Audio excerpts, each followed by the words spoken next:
Brussels claims to stand for democracy, transparency, and the rule of law. But what if I told you that behind the scenes, the EU is funneling billions of taxpayers' euros into NGOs and media outlets to push radical pro-EU agenda?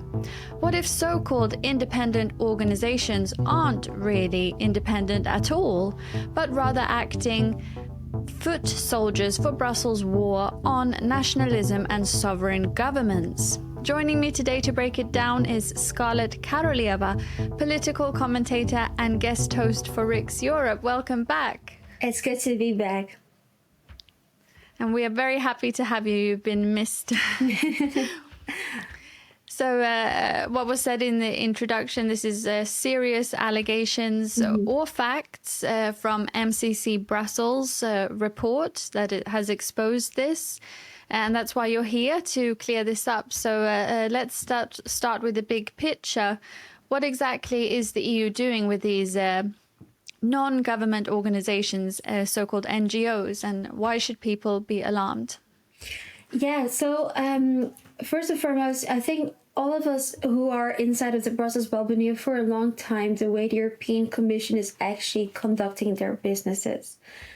We know that the EU dreams about having more federalism. They want an ever-growing union. We see it in the way they are actually using crises, if they are not the ones conducting it, to seize more power to themselves. We saw it, for example, with COVID, the next generation EU, more common debts. We see it now with Ukraine as well, sending more money into defense, which is actually a competence of the national government. And this is how the EU actually functions, always getting more power. And the way they're doing it is what I would describe as Machiavellian. So they're using some other tools to impose their dreams of federalism up on us. And they do it through different channels. One of them is using NGOs, which are non-governmental organizations.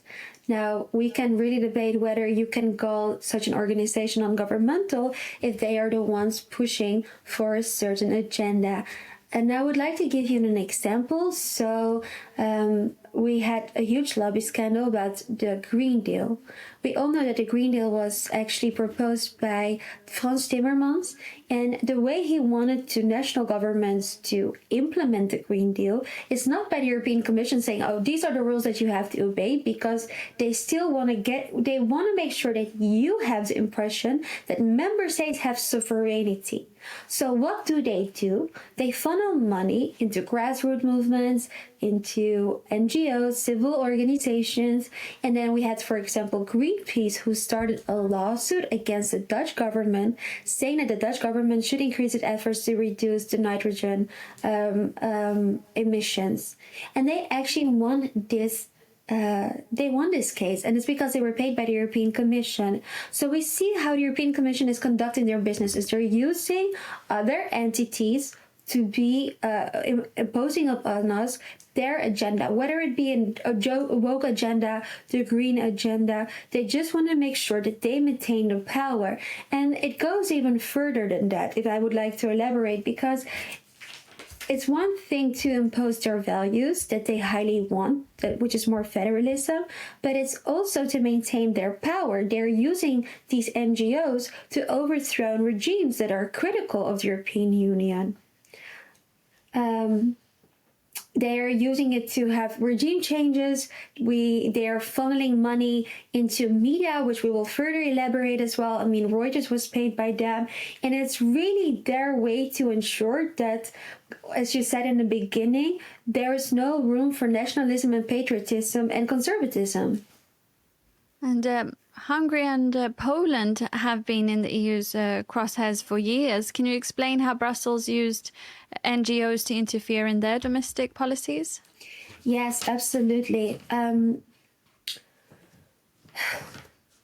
Like I said, the European Commission wants to create this impression that they are very democratic. They are the democratic power, but the governments that don't support the federalist dream, that are saying that they want to have family values, putting that in central of their society, like we saw in Hungary, like we saw in Poland, they are really being thrown over by the European Commissions. And I will give you some examples. So when we look, for example, in Hungary, there was this organization, it's called the Octoros Foundation. In 2022, they received 3.3 million by the European Commission, and it goes further than that because they're also backed by Soros and by the Rockefeller Foundation. And I can tell you this one thing, that if an organization is being backed by these globalist entities that want to have these globalist agendas put upon you, you should be scared for good reasons. What did this foundation do in Hungary? It was actually really opposing Orban's government the entire time. So Viktor Orban very understandably said, okay, I am going to ban NGOs that are being paid by foreign entities. What did the European Commission do? They retaliated by freezing funds that belong to Hungary. They are really trying to actively overthrow regimes by orchestrating, by paying these NGOs. And I think a better example of it is Poland, like we discussed. You had the government, the PIS government, and there was this other organization, Visegrad Insight. Visegrad Insight, they did several things to overthrow this conservative government. One way was to actually mobilize protests. We see it now in Serbia as well. We saw it in Romania as well. They are using this rhetoric that the government that is conservative isn't obeying the rule and law, that it's not democratic. And then they want to overthrow that government like they did in Hungary. They froze, 140 billion of fundings to Poland. Then Donald Tusk came in power, and voila, the funds that they froze was unfrozen by the European Commission, and the European Commission got their puppet exactly in the place of power where they wanted to, because he was not anti-EU, he was not anti-establishment. So the thing is, what we're seeing is that governments that don't obey by their rule, they don't follow their agenda, are being overthrown. We've seen it in Hungary, we saw it in Poland. It is anti-democratic, and we're seeing it actually again now in Romania. It was this week that two candidates, conservative candidates, were denied to participate in the presidential election, Georgescu and Doamna Diana Săsoara. This is how the European Commission operates. It's pure Machiavelli. And it isn't just NGOs. Brussels is also manipulating the media. Absolutely. How deep does this media influence go? Yeah, so this is the smart thing about the European Commission. They know that they need to use different ways to indoctrinate us as the public. One way, like I said, is NGOs, civil society, grassroots movement. So they create this scenario wherein it seems that the ideas that they want is actually coming from a bottom up, from the bottom up, and not from the top down. So they create this consensus, and they're doing it very effectively. And another effective tool to do it is by using media. So for example, you have Euronews that was paid 25 million for years, each year, to actually push this idea of a very good EU and how good it is for citizens, and all the parties that are not compliant are the bad guys, how they are portraying the AfD, for example, compared to a party who's in the EPP. It's 180 degrees. There's no objective journalism in that. And it's not just Euronews, it's also other magazines or mainstream media channels that have been seen as conventionally very respectful. We're talking about The Guardian, we're talking about Reuters. They've been renowned to be very high-level journalism, but how objective are you if you're being paid by the European Union? They're really paid to give this idea that the European Union is good for us, it's making our life better. None of that is actually true.